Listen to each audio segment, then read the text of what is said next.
خلق چار چیزیں ہیں: سخاوت، نصیحت، الفت اور شفقت۔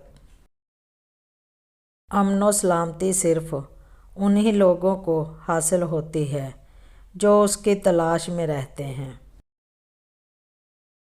صداقت کی حقیقت یہ ہے کہ تو ان موقعوں پر بھی سچ بولے جن میں جھوٹ کے بغیر تمہاری نجات نہیں ہو سکتی۔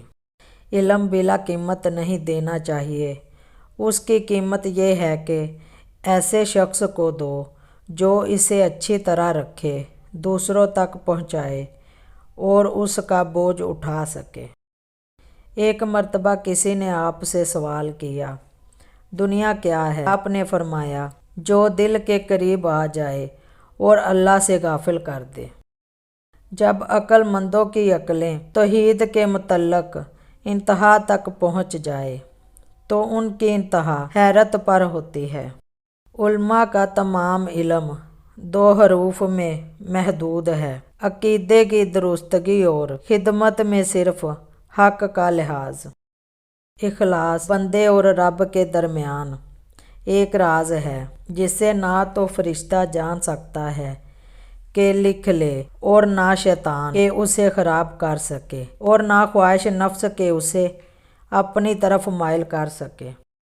اگر کسی شخص کو ہوا میں اڑتا دیکھو تو بھی اس کی پیروی اس وقت تک نہ کرو جب تک کہ اللہ تعالیٰ کے امر وحی میں اس کا عمل درست نہ پا لو۔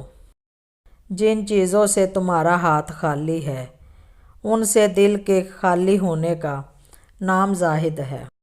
بندے 2 طرح کے ہوتے ہیں: اول حق کا بندہ، دوم حقیقت کا بندہ۔ ان میں حق کا بندہ افضل ہے۔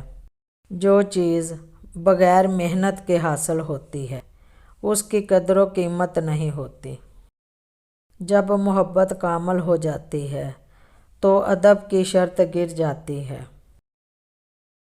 جب وقت گزر جائے تو ہرگز واپس نہیں آتا، اس لیے وقت سے زیادہ قیمتی شے اور کوئی نہیں۔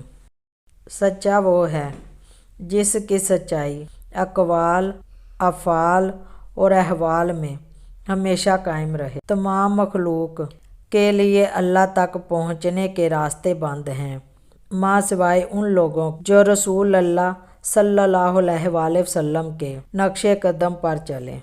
کسی سے نیکی کرتے وقت بدلے کی توقع مت رکھو، کیونکہ اچھائی کا بدلہ انسان نہیں خدا دیتا ہے۔ محبت خدا کی امانت ہے اور وہی محبت پائیدار ہے جو صرف خدا کے